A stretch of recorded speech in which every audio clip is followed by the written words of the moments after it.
पिछले ज़माने का जिक्र है कि किसी गांव में एक मोची रहा करता था जो गैर शादीशुदा था।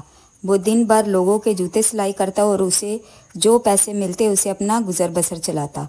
उसकी आमदन इतनी कम थी, मुश्किल से ही उसका अपना पेट भरता था, इसलिए उसने अपनी शादी के बारे में कभी सोचा भी नहीं था। एक दिन ऐसा हुआ कि उसका खिचड़ी खाने का दिल चाहा। उसने कई दिनों से खिचड़ी नहीं खाई थी। चनाचे वो बाजार से चावल और कुछ मूंग की दाल खरीद के ले आया और बड़े चाव से खिचड़ी तैयार की। जब खिचड़ी तैयार हो गई तो उसने एक बड़े से थाल में उसे डालकर रख दिया ताकि ठंडी हो जाए। फिर उसने सोचा कि जब तक खिचड़ी ठंडी होती है इतनी देर में लोगों के जूते वापस कर आता हूँ। ये सोचकर वो खिचड़ी को वहीं पर छोड़कर लोगों की सिलाई किए हुए जूते वापस देने के लिए चला गया। इत्तेफाक से एक गीदड़ भी जंगल से घूमता घूमता उधर को निकल आया। उसने मोची का घर खाली देखा तो अंदर घुस आया। जब उसने सामने देखा तो एक बड़ी सी थाल में ताज़ा ताज़ा खिचड़ी रखी हुई थी। गीदड़ भूखा तो था ही, उसने आओ देखा न ताओ और जल्दी जल्दी खिचड़ी खाने में लग गया। अभी वो पूरी खिचड़ी ख़त्म भी नहीं कर पाया था कि बदकिस्मती से बाहर से मोची आ गया। मोची भी खिचड़ी खाने के लिए बेताब था और कि जल्दी से घर जाऊं और खिचड़ी खाऊं। इसीलिए वो लोगों की सिलाई किए हुए जूते जल्दी जल्दी वापस कर आया। घर आ गया था, लेकिन जब उसने घर आकर ये देखा कि गीदड़ मज़े से खिचड़ी खा रहा है तो उसने जल्दी से घर के दरवाजे बंद किए, एक रस्सी से पकड़कर बांध दिया। उसके बाद मोची ने एक मोटा सा डंडा पकड़ा और जी भर के उसकी मुरम्मत की। थोड़ी थोड़ी देर बाद उठता और डंडा लेकर गीदड़ की धुलाई शुरू कर देता और जब थक जाता तो फिर अपने काम काज में लग जाता। गीदड़ दिल ही दिल में सोचने लगा कि अगर ये मुझे यूं ही मारता रहा तो मेरा जिंदा बचना महाल है। गीदड़ यूं ही मार खाते जा रहा था और वहां से निकलने की तरतीबें भी सोच रहा था, मगर बंधा हुआ था, भाग भी नहीं सकता था, लिहाजा पेट पटाकर खामोश हो जाता। रात जैसे तैसे गुजर गई और सुबह जब मोची अपने काम पर गया तो गीदड़ सोचने लगा यही मौका है कुछ न कुछ करने का, कोई अच्छी तरकीब सोचनी चाहिए। गीदड़ कुछ देर बैठा सोचता रहा और आखिर उसके जहन में एक तरकीब आई। उसने इर्द गिर्द चक्कर लगाकर अपने आप को रस्सी से और भी जकड़ लिया और इस तरह से चीखने लगा जैसे अपने साथियों को बुला रहा हो। जंगल बिल्कुल करीब था, इसलिए जब दूसरे गीदड़ों ने उसकी आवाज़ सुनी तो वो भी ज़ोर ज़ोर से चीखने लगे। जंगल में जो गीदड़ बोलने लगे थे उनमें से एक गीदड़ ऐसा भी था जो उस गीदड़ का दोस्त था, जो खिचड़ी खाकर इतना फंस गया था कि उसने जब अपने दोस्त की आवाज़ सुनी तो वो ये जानने के लिए उसका दोस्त कहाँ है तो वो और भी ज़्यादा ज़ोर से चीखने लगा। जब उसे उस बात का अंदाज़ा हो गया कि उसका दोस्त उस गांव में है और इसे ढूंढने के लिए उसी गांव की तरफ आ गया और ढूंढता ढूंढता आखिरकार मोची के घर के पास पहुंच गया। उसने कान लगाकर सुना तो उसकी आवाज़ उसी मोची के घर से आ रही थी।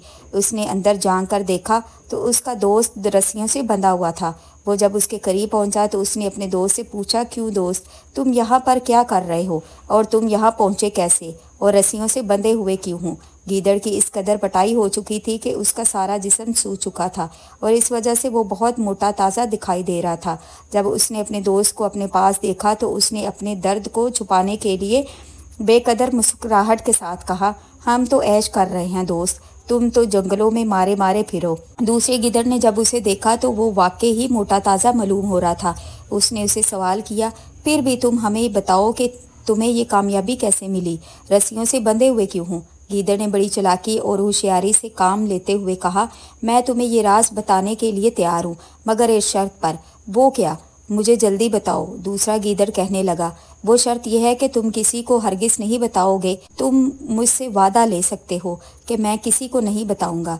इस पर रस्सियों से बंधे हुए गीदड़ ने कहा, दरअसल बात यह है कि मुझे निहायत रहमदिल और नेक आदमी ने पकड़ लिया है। वो मेरी बहुत खातिर तवज्जो करता है और तुम देख नहीं रहे कि उसने कैसे मुझे रस्सियों से जकड़ा हुआ है कि मैं कहीं अपने आप को छुड़वाकर यहाँ से चला ना जाऊँ। फिर उसने अपने ऊपर बंधी हुई रस्सियों की तरफ इशारा करते हुए कहा, देखो मैं किस कदर मोटा ताज़ा हो गया हूँ।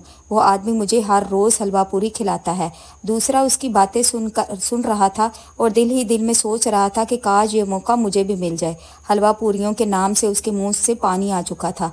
बंधे हुए गीदड़ ने जब ये देखा कि उसका दोस्त उसके फरेब में आ चुका है तो वो आहिस्ता से बड़ी राजदारी के साथ कहने लगा कि तुम मेरे दोस्त हो, मैं तुम्हारे लिए ये कर सकता हूँ कि तुम मेरी रस्सियाँ खोल दो और मैं तुम्हें अपनी जगह पर बांध देता हूँ और इस तरह से तुम भी 2-3 रोज़ में मेरी तरह मोटे ताज़े हो जाओगे और खूब ऐश करोगे। बाहर से आने वाला गीदड़ बेवकूफ़ तो बन ही चुका था, इसलिए खुश होकर बोला, हाँ दोस्त, अच्छा है, तुम्हारी मेहरबानी से मैं भी 2-4 रोज़ हलवा पूरी खा लूँगा। मैं तुम्हारी रस्सियाँ खोल देता हूँ और तुम मुझे अपनी जगह पर बांध दो। इसके बाद उसने बंधे हुए गीदड़ की रस्सियाँ खोल दी। बंधे हुए गीदड़ ने खुद वहाँ से आज़ाद होकर उसे वहाँ पर बांध दिया और वहाँ से चलता बना। इधर जब मोची अपने काम से घर वापस आया, पड़ा हुआ डंडा उठाया और गीदड़ की मरम्मत शुरू कर दी। उसे क्या मालूम था कि ये वही गीदड़ है या कोई और। उसने अपना गुस्सा उतारने के लिए गीदड़ पर ऐसी लाठियां बरसाई कि वो चीखता ही रह गया। वो बहुत घबराया कि ये कैसा हलवा पूरी है जो मुझे मिल रहा है। पर कुछ देर तो वो खामोशी से पीटता रहा, लेकिन जब उसने देखा कि मोची तो किसी सूरत भी बस नहीं कर रहा, तो उसने मोची से कहा कि तुम मुझे इस तरह से क्यों मार रहे हो? मैंने तुम्हारा क्या बिगाड़ा है? इधर जब मोची ने गीदड़ को देखा कि वो इंसानों की तरह बात कर रहा है, तो वो बहुत हैरान हुआ और सोचने लगा कि इससे पहले तो ये नहीं बोलता था। उसने दिल में ख्याल किया, यकीनन ये मुझे बेवकूफ़ बना रहा है, इसलिए इसने मुझसे कोई बात नहीं की थी और अब शायद ये बहुत ज़्यादा मार खा चुका है, इसलिए मुझसे बातें करने लगा है। मोची ने 2-4 डंडे और बरसाए और कहने लगा कि जब तक मैं अपनी खिचड़ी का बदला पूरा न कर लूँ तो तुम्हें इस तरह से मारता रहूँगा। बताओ तुमने मेरी खिचड़ी क्यों खाई? गीदड़ बेचारे को अब पता चला कि उसके दोस्त ने बेचारे मोची की खिचड़ी खाई थी और इसीलिए उसने उसे बांध रखा था। उसने मोची से कहा कि मैंने तुम्हारी कोई खिचड़ी नहीं खाई है, पर इसने बताया कि मैं जब यहाँ पर आया, यहाँ एक गीदड़ रस्सियों से बंधा हुआ था। उसने मुझे बताया कि अगर तुम यहाँ मेरी जगह पर बन जाओ तो हर रोज़ ही तुम्हें हलवा पूरी खाने को मिलेगा। लिहाजा मैंने उसे यहाँ से खोल दिया और वह खुद अपनी जगह पर मुझे बांधकर यहाँ से चला गया है। अब तुम आए हो और तुमने आते ही मेरी पिटाई शुरू कर दी है। गीदड़ की सारी बातें सुनकर मोची बोला, मैं तुम्हारे सब मकर जानता हूँ। इतना कहकर उसने 2-4 डंडे और गीदड़ की कमर पर जड़ दिए। अब तो गीदड़ और भी घबराया और सोचने लगा, ये तो मुझे जान से ही मार डालेगा। चनाचे वो मोची की मिन्नत समाजत करते हुए बोला, अगर तुम मुझे आज़ाद कर दो तो मैं तुम्हारी शादी बादशाह की बेटी से करवा दूंगा। गीदड़ बोला, क्या कहा? मोची का मुंह खुला का खुला ही रह गया। बादशाह की बेटी से मेरी शादी? उसने बड़े ताज्जुब से पूछा, ये तुम क्या कह रहे हो? कहा, मैं गरीब मोची और कहाँ बादशाह की बेटी। क्या तुम मुझे बेवकूफ़ बना रहे हो? इस पर गीदड़ बोला, नहीं कि मैं सच कह रहा हूँ, तुम्हारी शादी बादशाह की बेटी से करवा दूंगा। मोची हैरानी से बोला, क्या वाकई ही? लेकिन मुझे यकीन नहीं आ रहा। गीदड़ कहने लगा कि मैं तुमसे वादा करते हुए कह रहा हूँ कि मैं अपनी बात को पूरा करूँगा। गीदड़ के इस यकीन दहानी के बाद मोची ने उसे आज़ाद कर दिया। गीदड़ आज़ाद होने के बाद मोची से कहने लगा, तुम घर में ठहर कर मेरा इंतज़ार करो, मैं बहुत जल्द तुम्हारे लिए खुशखबरी लेकर आऊँगा। इतना कहकर गीदड़ वहाँ से रुखसत हो गया। गीदड़ गांव से निकलकर दरिया के किनारे पर पहुँच गया। उसने दरिया को पार किया और दूसरे किनारे पर पहुँचकर उसने इंसानी रूप धार लिया। दरिया के इस पार एक दूसरे बादशाह की हुकूमत थी, जिसका महल दरिया से कुछ ही फासले पर वाक़या था। उसने अपने आप को एलची बना लिया और बादशाह के दरबार में पहुंच गया। बादशाह ने उसे देखा तो पूछा, ए अजनबी, तू कौन है और यहाँ किस घर से आया है? जवाब में उसने सर झुकाकर कहा कि बादशाह सलामत, मैं आपके पड़ोसी मुल्क के बादशाह का एलची हूँ। बादशाह ने जब ये सुना तो उसे बड़ी इज्जत के साथ पेश आया और उसे अपने पास बैठने के लिए जगह दी और उसे पूछा, एलची, कहो कि तुम्हारे बादशाह का हमारे लिए क्या पैगाम है? उसने अदब से कहा कि ए बादशाह, हमारा बादशाह अभी कवारा है और उसने आपकी बेटी के लिए शादी के लिए पैगाम भेजा है। इत्तेफाक की बात थी कि उस बादशाह की एक बेटी थी और वो जवान थी और बादशाह उसके रिश्ते के लिए परेशान था और वो उसी इंतज़ार में था कि किसी सल्तनत से उसकी बेटी के लिए रिश्ता आए। जब उसने ये देखा कि रिश्ता खुद ब खुद आ गया है तो वो बहुत खुश हुआ और उसने एलची से कहा कि हमें ये रिश्ता मंजूर है और उसने साथ ही शादी के लिए तारीख भी तय कर दी और एलची को बहुत से कीमती तोहफे देकर रुखसत किया। एलची वहाँ से रुखसत होकर दोबारा दरिया पर आया। वो वहाँ पहुंचकर फिर गीदड़ के रूप में आ गया और दरिया पार करके सीधा गांव की तरफ चल दिया। गांव पहुंचकर वो उसी मोची के घर पहुंच गया। आगे मोची भी उसका इंतजार कर रहा था। उसे देखते ही खुश होकर बोला, क्या खुशखबरी लाए हो? गीदड़ ने बड़े इत्मीनान से जवाब दिया कि तुम्हारी शादी की बात तय हो गई है और फला दिन तुम्हारी शादी है। ये सुनकर मोची ने घबरा कर कहा, मगर मेरे पास तो एक फूटी कौड़ी भी नहीं है। इस पर गीदड़ ने कहा कि तुम फिक्र न करो। गीदड़ ने इतना कहा और मोची को हैरान परेशान छोड़कर वहाँ से चला गया। हकीकत ये थी कि मोची को अभी तक यकीन नहीं आ रहा था कि उसकी शादी किसी बादशाह की बेटी से होने वाली है। ये अनहोनी बात थी, लेकिन जब वही तारीख आई और गीदड़ सुबह सवेरे उसके पास पहुँच गया तो उसे और भी ताज्जुब हुआ और गीदड़ ने उसे कहा कि जल्दी करो, मेरे साथ चलो, आज तुम्हारी बादशाह की बेटी से शादी है। भला मोची को क्या साजो सामान लेना था। वो खामोशी से गीदड़ के पीछे पीछे चल दिया और गीदड़ उसे अपने साथ लेकर गांव से बाहर उसी दरिया के करीब पहुंच गया। उस वक्त दरिया के किनारे पर एक धोबी कपड़े धोने के लिए आया हुआ था। गीदड़ ने उसे एक सोने की मोहर दी और कहा कि तुम्हारे पास जितने भी कपड़े हैं उन्हें आसपास के दरख्तों और झाड़ियों की तरफ फैला दो। धोबी को मुफ्त में सोने की मोहर मिल गई थी, उसे और क्या चाहिए था। उसने वो कपड़े जो वो धोने के लिए गटरी बांध कर लाया था, गीदड़ के कहने के मुताबिक दरिया के पास झाड़ियां और दरख्तों पर फैला दिए। गीदड़ ने जब देखा कि उसने कपड़े फैला दिए हैं तो वो एक रुई बेचने वाले के पास गया और उसे सोने की एक मोहर देकर बोला, तुम धुनी हुई रुई के चंद गट्ठे दरिया के किनारे के पास पहुंचा दो। रुई बेचने वाले आदमी ने सोने की मोहर लेकर धुनी हुई रुई के चंद गट्ठे दरिया के किनारे पर पहुंचा दिए। और जब ये सब कुछ हो चुका तो गीदड़ ने मोची से कहा कि जैसा मैं कहूँ तुम वैसा ही करना। मोची ने कहा कि हाँ, तुम जैसा कहोगे मैं वैसा ही करूँगा। उसके बाद गीदड़ ने मोची को समझाते हुए कहा कि मैं दरिया के उस पार जा रहा हूँ और तुम मुझे यहाँ से वहाँ जाते हुए देखते रहना। जब तुम मुझे देख लो कि मैं बादशाह के महल में दाखिल हो रहा हूँ तो तुम धोबी से कहना कि तुम अपने सारे कपड़े उतार कर ले जाओ जो उसने दरख्तों और झाड़ियों पर फैलाए हैं। इसके बाद तुम धुनी हुई रुई के गट्ठे इकट्ठे करके थोड़ी थोड़ी रुई दरिया में डालना शुरू कर देना, बाकी मैं खुद ही सब कुछ ठीक कर लूँगा।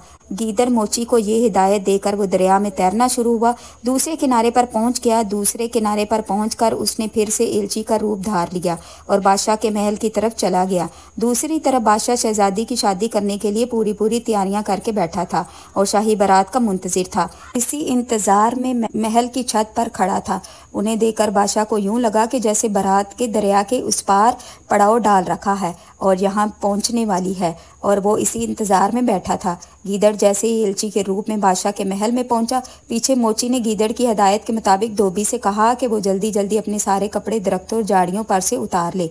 इसके बाद ही वो जल्दी जल्दी धुनी हुई रुई के बड़े बड़े गाले दरिया में डालने लगा।